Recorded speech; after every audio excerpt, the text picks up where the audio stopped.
أعوذ بالله من الشيطان الرجيم. بسم الله الرحمن الرحيم. السلام عليكم ورحمة الله وبركاته. الحمد لله الذي أرسل رسوله بالهدى ودين الحق ليظهره على الدين كله وكفى بالله شهيدا. أشهد أن لا إله إلا الله وأشهد أن محمدا عبده ورسوله.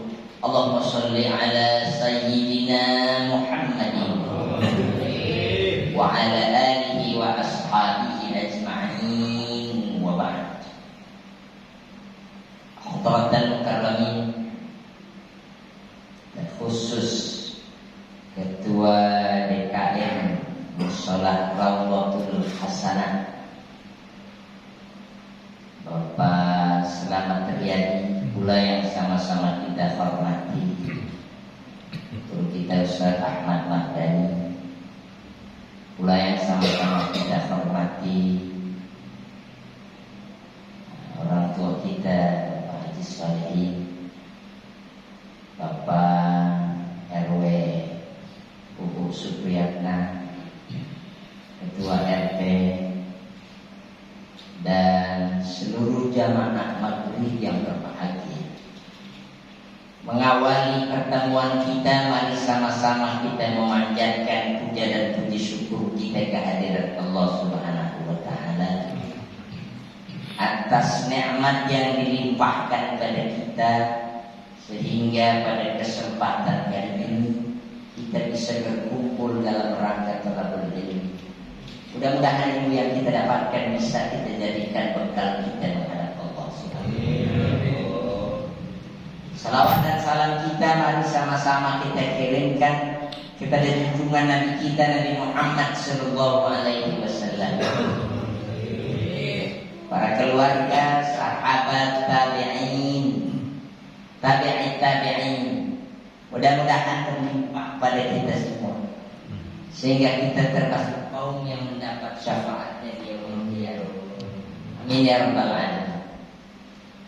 Hadirin hadirat jamaah sekalian yang berbahagia, tinggal beberapa hari lagi kita akan masuk pada bulan Dzulhijjah yang di dalamnya terdapat hari raya besar, orang sebut dengan hari raya haji, karena di dalamnya orang menunaikan ibadah haji. Ada yang nyebutnya hari raya kurban, karena di dalamnya orang pada menyembelih hewan kurban. Ada yang menyebut haji akbar karena dia lebih besar daripada Idul Fitri. Kalau Idul Fitri kita takbirnya setelah datang tanggal 1 Syawal sampai selesai imam khutbah. Di situ jangan takbir lagi. Kalaupun takbir biasanya radio yang takbir. Jamaah sekalian, namun pada hari raya Idul Adha maka dari setiap sholat 5 waktu kita diakhiri dengan takbir sampai pada selesai ayam tasrik. Ayam tasrik itu sampai tanggal 13. Berarti kalau dari tanggal 10 hampir 4 hari kita bertakbir. Ya, enggak berhenti-berhenti. Boleh. Tadi 5 bocah boleh. Asal hari rayanya Idul Adha. Lagi motong kita baca. Setelah selesai sholat kita baca. Hadirin jamaah sekalian yang berbahagia, mendekati hari-hari itu maka jamaah sekalian bayang sudah pada siap-siap. Nah, terutama hewan kurban. Apa cara kita mengeluarkan hewan kurban.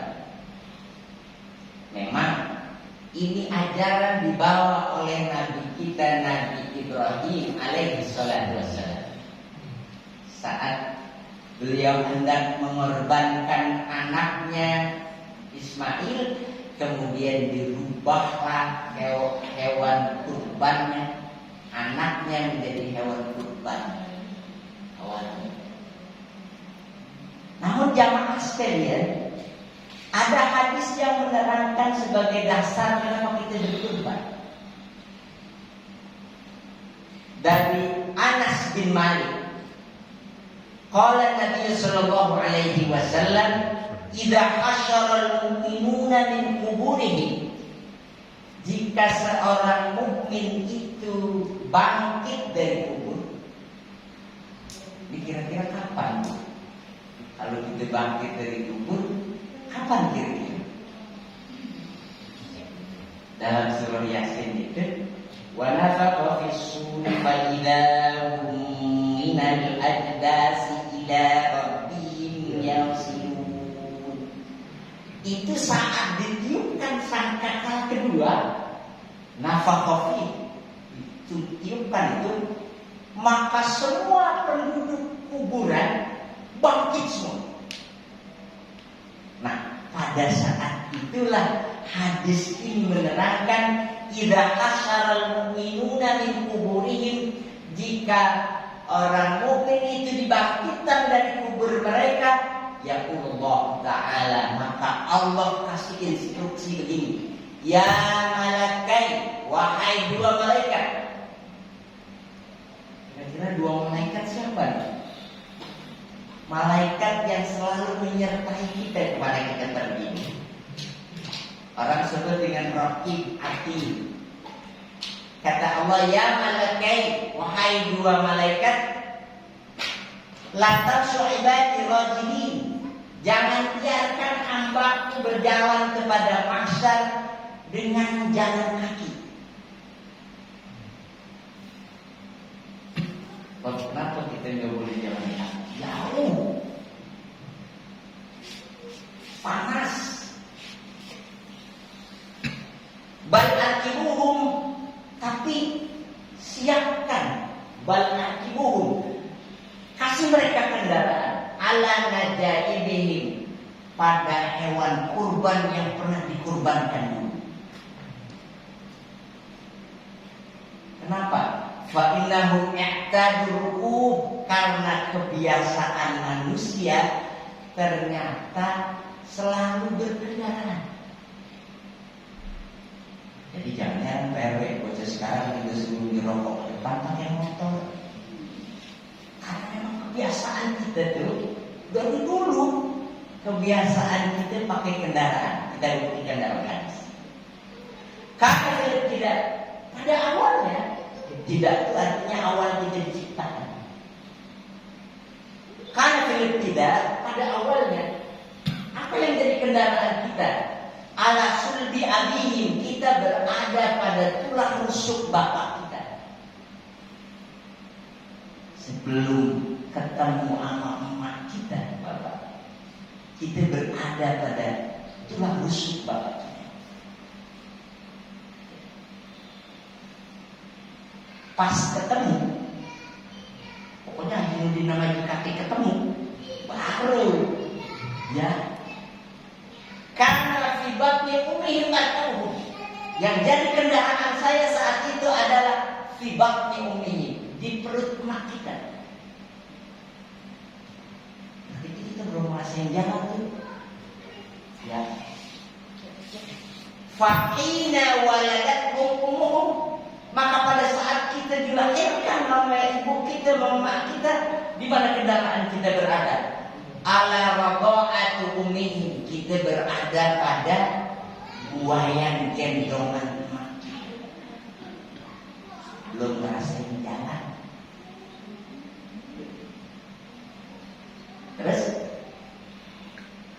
biasanya kalau udah meranjak dewasa anak-anak, udah mulai sedang lucunya deh, baru biasanya orang lanang yang lulus, yang bawa-bawa kemana, kita bawa ke tempat kita kerja, kita bawa ke tempat kita nongkrong. Kata hadis, setelah anak tumbuh menjadi balita, karena fi iqti abihim, maka yang jadi kendaraan anak itu adalah punggung bapaknya.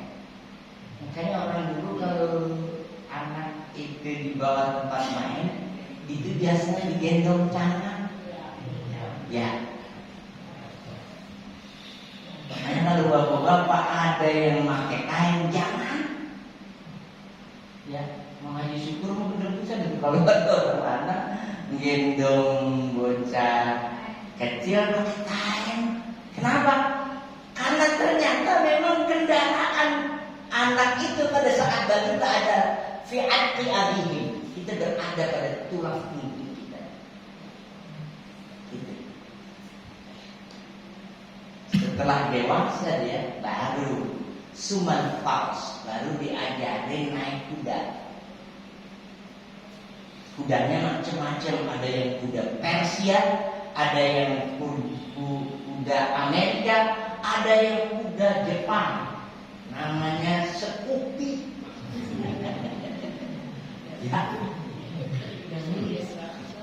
Jangan dulu ya. Kendaraan kita itu begitu. Kita nggak sadar bahwa kebiasaan kita. Fa'inam me'tad rukuh, kata Nabi, karena kebiasaan manusia selalu berkendaraan. Apa kendaraan mereka setelah dewasa? Tidak cukup dengan itu. Bisa jadi kalau dia mau hendak berlayar ke satu pulau, maka bisufun, dia akan menggunakan perahu. Jika dia ingin lebih jauh lagi sekarang, kita sudah menggunakan pesawat. Berhentikah kita dengan berkendaraan? Ternyata tidak. Wa inna matu, pada saat mati, fa'ana ke ikhwanihim, maka yang jadi kendaraan orang itu adalah, nah, kurung batang adanya di mana? Fi a'naqi ikhwanihim, berada pada punggung 4 saudaranya. Karena udah ambulan cuma sampai depan gerbang. Ya, diusung ke makam, tetapi yang menggunakan punggung saudaranya. Jadi kita sampai mati nggak berhenti kita naik kendaraan. Makanya ina qaumu min kuburihim, maka pada saat dia bangkit dari kubur, kata Allah, la tamshuhum, jangan biarin mereka berjalan rajulin, dengan menggunakan kaki. Fa innahum ya'tadu, sesungguhnya mereka berkebiasaan mereka dengan kendaraan. Qaddimu najaihi, siapilah kendaraan dari hewan kurban yang pernah disembelih dulu. Itu dasarnya kenapa kita berkurban ya. Nah, berarti Ustaz, kalau dia sampai nggak ngerasain pisan korban, dia jalan kaki. Bisa jadi. Makan daging Enggak, makan daging nggak hitungan. Orang dia remeh kok. Tapi ada hadis yang lain menyatakan begini. Wa amma idza lam yakun lil mu'minina markabun. Tapi kalau enggak ada kendaraan minal udhiyah dari hewan kurbannya, kenapa bisa begini hadis?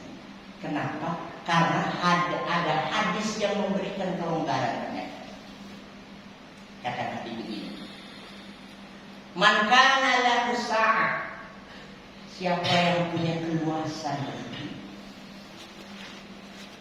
berarti ada pengecualian.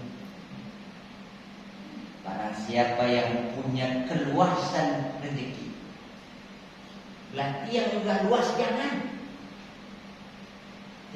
dipaksain jual motor Aquatin membuat uang, jangan. Karena hadisnya hadisnya, man kana lahu sa'ah, yang punya keluasan rezeki. Nah, tapi kan dia Ustaz nggak ngerasain bisa suhu hidup gampang di dunia. Lo susah mulu dia. Ada hadis berikutnya, wa illam yakun fihi markabun minal udhiyah fayakunu amaluhu shalih. Maka jangan berhenti kita berbuat baik, berbuat amal soleh. Karena amal soleh itulah yang menjadikan dana. Gitu. Walaupun enggak korban, yang bantuin megangin sapi mah jadi amal soleh. Gitu. Ya, cuma jangan megangin semua, ntar kambingnya mana?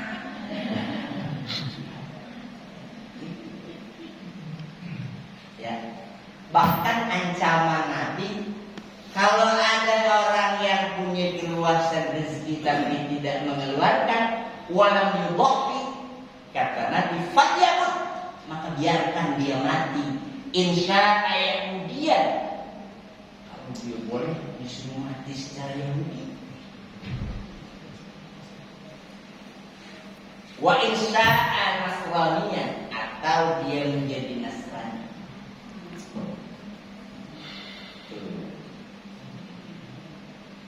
Ada yang lebih tipis lagi. Kalau nggak begitu, fala yuqarribanna musallana, jangan deket-deket sembahyangnya sama kita. Kata Nabi. Jadi sembahyang idnya nyebrang di jauhan gitu.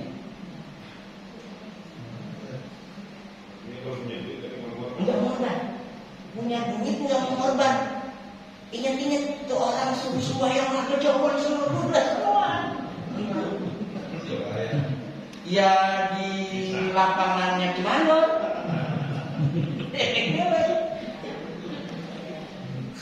Itu kata tipis deh.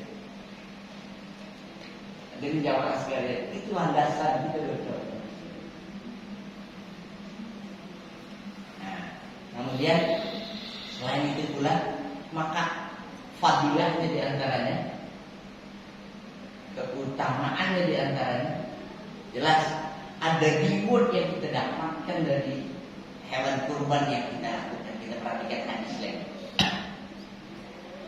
An Ali radhiyallahu an, dari Ali radhiyallahu an. Tapi kalau hadisnya dari Ali bin Abi Thalib, mutawatir, hadis sahih. Man kharaja min baiti, barang siapa yang keluar dari rumahnya, ila syira'il udhiyah, untuk beli hewan kurban. Niatnya mau nyari hewan kurban. Kana lahu bi kulli khutwatin, maka dia punya balasan dari setiap langkah yang dia lakukan. Asyar hasanat, ada 10 kebaikan dari setiap langkah yang dilakukan. Kalau dia ke Sumedang, coba. Besok saya ngambil kebun di Sumedang. Berapa langkah coba? Naik mobil. Ya saya jalan juga dari Solo. Ini terputerannya deh. Biasa. Jadi hadirin jamaah sekalian, kenapa Allah menyebutnya dengan kata asyar? Nah, dalam doa kita itu ada 10 permintaan yang selalu kita ucapkan. Maka kalau doa ini dibaca oleh imam, oleh guru kita perhatikan, karena ini termasuk asyar, termasuk 10 yang dihadiahkan kita pada hewan kurban yang kita keluarkan. Allahumma inna nas'aluka salamatan, dan kita selamat dari agama. Ada orang yang beragama tidak selamat. Kenapa? Di luar dari ajaran Islam. Katanya ajaran Islam, tapi di luar. Kayak ajaran nggak usah pergi umroh jauh-jauh ke Mekah. Kamu ngapain? Di Parung juga nggak ngapa-ngapa. Kira-kira kalau ke umroh Parung kita ngapain? Kira-kira kita minta selamatkan hidup. Kita Islam yang selamat. Baru wa'afiatan fil jasad, badan kita sehat. Mudah-mudahan hewan kurban yang kita sembelih nanti menjadi penawar penyakit. Wa'afiatan fil jasad wa ziyadatan fil ilmi. Kita minta tambah ilmu jamaah sekalian. Berarti kita kudu belajar, ya bisa jadi. Tapi dapat ilmu gak mesti dari belajar.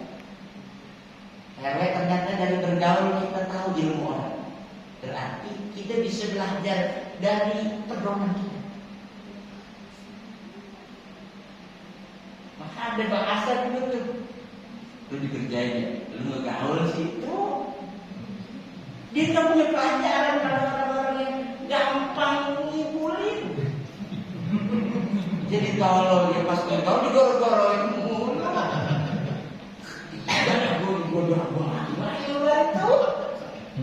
Tapi kalau orang yang sering bergaul saja nggak kena, maka pelajaran yang terbaik bisa jadi kita dapatkan bukan dari meja-meja ilmu, bukan dari apa-apa ilmu saja. Itu dari kapan kita bergaul. Maka yang kita minta itu dalam bergaul, dalam bersosialisasi adalah ziyadatan ilmu. Kenapa ini? Bergaul siapa baik? Ini. Kamu siapa di atas ini ada bagaimana ini proses teman-teman? Siapa yang tahu lagunya gimana gitu?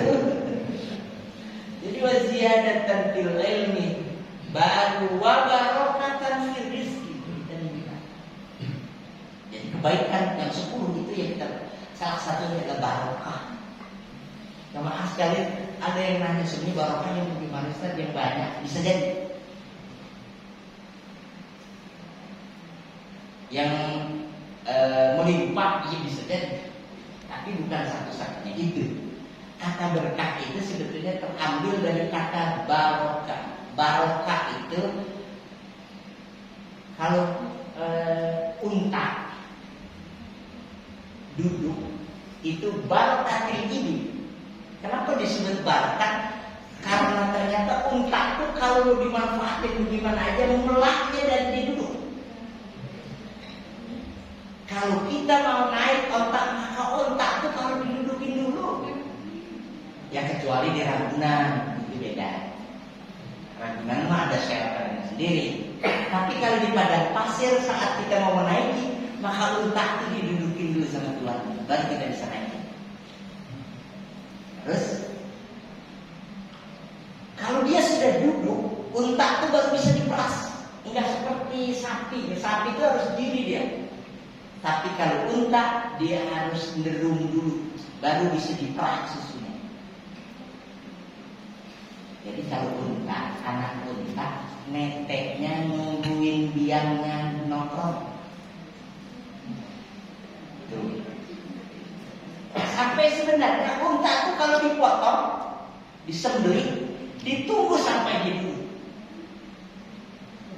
Berarti jamaah sekalian, kata berkah itu berarti banyak makna. Berarti selalu bertambah. Karena ada rezeki yang gak bisa nambah, malah dikit-dikitin.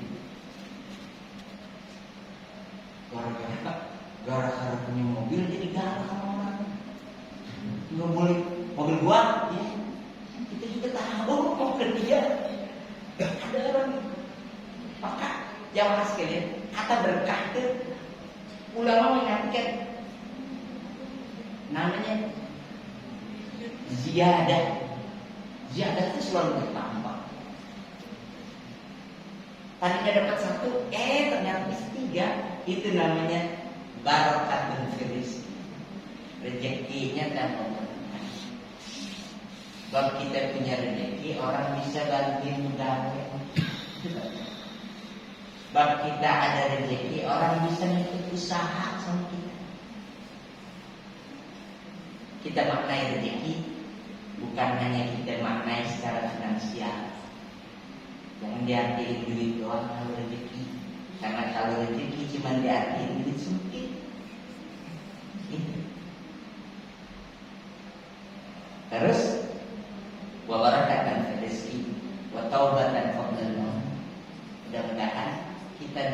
bertaubat sebelum datang taubatan qabla maut wa rahmatan 'indal maut. Nah, ini jamaah sekalian, kita masuk di sini. Kalau orang sudah dikuburnya itu dapat rahmat, maka bisa jadi jamaah sekalian, rasa sakit yang kita dapat saat sakaratul maut tidak terasa lagi.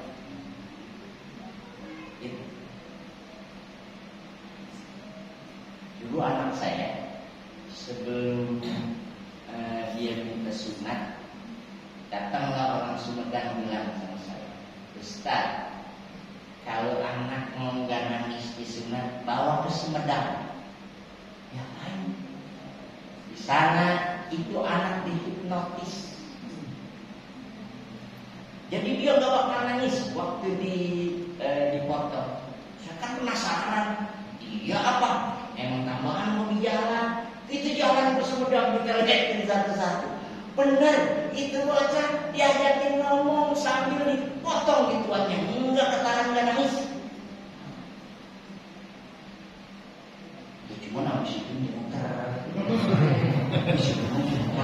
bisa kita gue ditendang. Apa artinya jalan?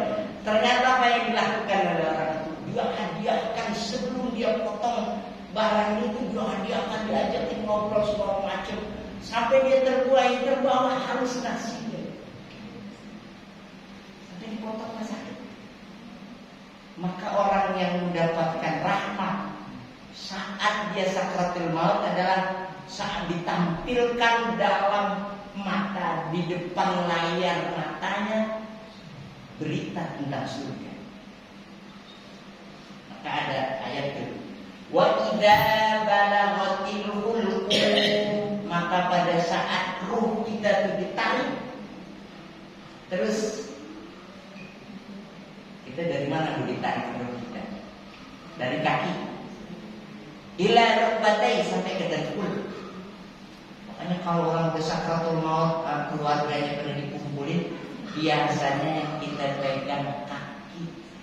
Kalau kakinya udah pada adem, itu pertanda ruhnya lagi merambat dari kaki menuju ke mata kaki, ke dengkul. Dari dengkul terus ila batunya sampai ke perut. Jadi kalau udah adem, ruh kita lagi ditarik ke dengkul. Makanya belum berasa apa-apa. Terus dari perut sampai ke tenggorokan, baru ayat itu masuk. Wa idza balaghatil hulqum, maka pada saat ruh itu sudah sampai tenggorokan gitu nih. Wa antum hina idzin tanzurun, maka pada saat itu kita bisa menyaksikan apa saja yang Allah tebarkan di mata kita. Kita melihat. Kalau gambarnya gambar bagus, pasti menyenangkan. Disitulah kita dapat rahmatnya Allah Subhanahu wa Ta'ala. Kalau sampai nggak dapat rahmat, maka yang dipertontonkan adalah gambar-gambar. Itu yang kita serang.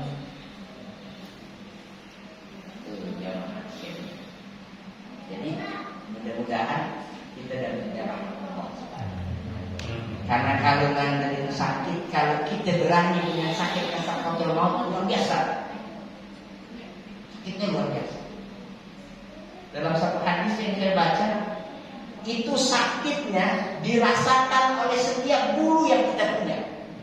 Jadi rambut yang kita punya itu udah nyawanya, dan dia akan mati satu persatu berserta dengan ruh saat kita dicabut. Ini cambang kita dicabut sakitnya. Masya Allah. Maksudnya anak, itu bulu kaki kita dicabut juga dah. Anjing kita. Kalau semuanya kerasa, luar biasa sakit. Maka pada saat itu kita minta 10 itu diantaranya warahmatan indal maut. Baru doanya disambung. Hawin alaina ya Allah fi sakaratil maut. Ringankan aku ya Allah pada Jadi nyambung sampai ke situ hewan kurban kita.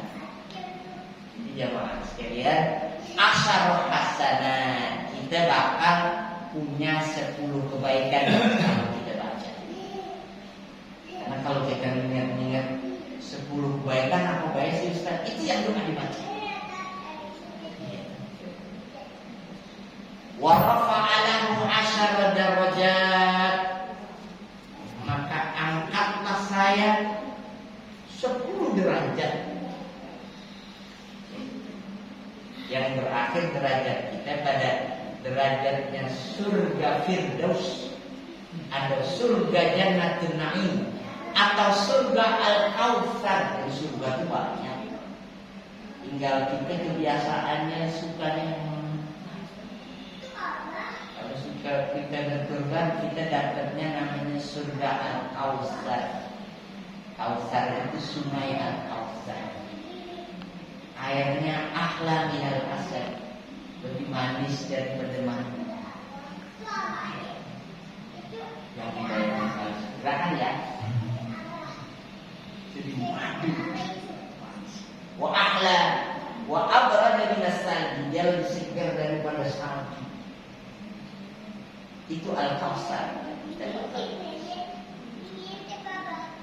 Kemudian wa idza takallama, nih kalau kita ngobrol pada saat beli. Kira-kira kalau ngobrol lagi beli ngapain kita? Lagi nawar. Makanya orang dulu kalau harga kambing 1 juta 50.000 dikasih gitu. Biar apa Pak?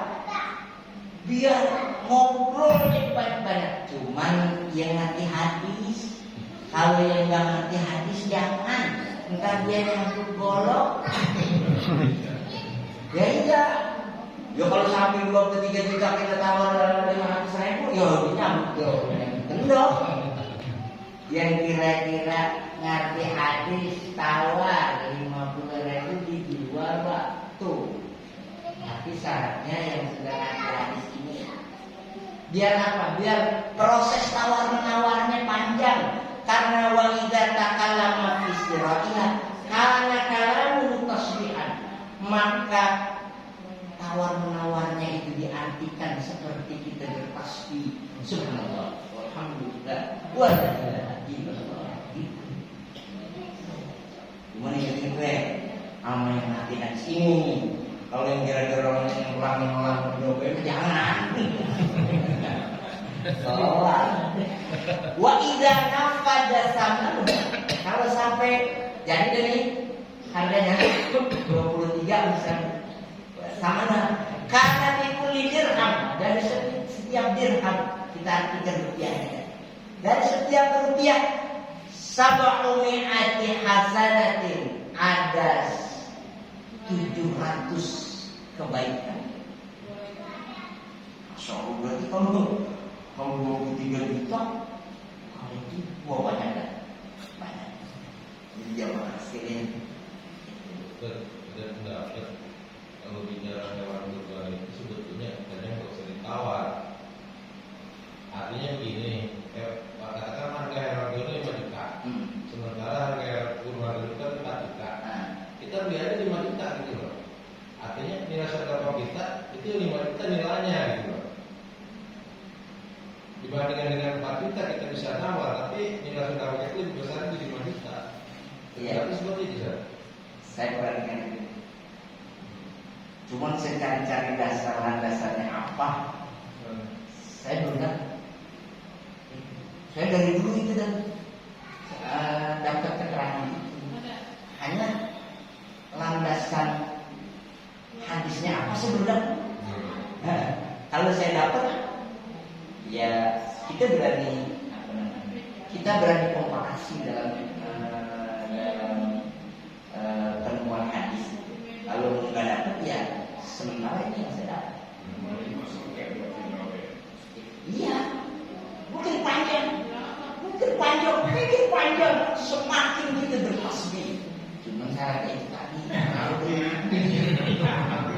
Kalau waktu berantem kita. bisa dipala-palain itu pala gitu. Ya sekalian gitu ya. Sementara di situ saya bodoh benar, saya cari-cari benar. Jadi sesungguhnya kita tahu karena jatuhnya jual beli antara minimum, gitu. Antara minimum. Kalau yang saya pahami itu dulu, ternyata ada orang yang mewakilkan. Dulu tuh ada orang mewakilkan. Nih, saya percaya sama Pak RW kalian korban saya. Berapa duit? Ini ya per orangnya sekitar 4 juta. Nggak usah dibayar, nggak usah ditawarin Bang. Karena kalau ditawarin itu gimana? Ntar semuanya pada nawar. Kan 7 orang, nggak semua nawar bisa orang jadi korban. Yang saya pahami begitu. Gimana nih saya bisa kecil atau tidak? Bisa jadi. Iya. Ya. Ya bisa kecil sedekahnya itu. Ya. Dari antara 4 juta dan 5 juta kan lebih besar 5 jutanya ini saya itu binatang itu harganya 4 juta. Bisa jadi. Karena itu namanya ziyadah. Tapi lagi-lagi, yaitu kita tidak punya dasar hadis. Karena pada saat jual beli kita jatuhnya bukan korban, kita jatuhnya jual beli. Gitu. Antara minimum yang dasarnya ridho dengan harga yang sudah kita sepakati. Gitu. Makanya yang saya baca tadi bisa jadi itu yang diwakilkan oleh panitia kurban yang dipersembahkan jangan tahu lagi. Kalaupun dia dari anak, gitu. Kira-kira begitu. Ya tetap aja kalau panitia nawar ke tukang hewan. Saya pengertian itu orang yang patungan itu bisa dikatakan kurban sedekah. Misalkan 7 orang nih kan, Iya. itu orang-orang itu disebutnya ada ikut kurban atau ikut sedekah gitu. Jadi jamaah sekalian, kata sodako itu sesuatu yang tidak ada takarannya. Tidak ada takarannya. Kalau yang ada takarannya namanya zakat. Ada persentase. Maka kalau kita maknai kurban itu menjadi sedekah, bisa jadi namanya sedekah kurban. Tapi jatuhnya apa lagi? Yang wajib itu bagaimana?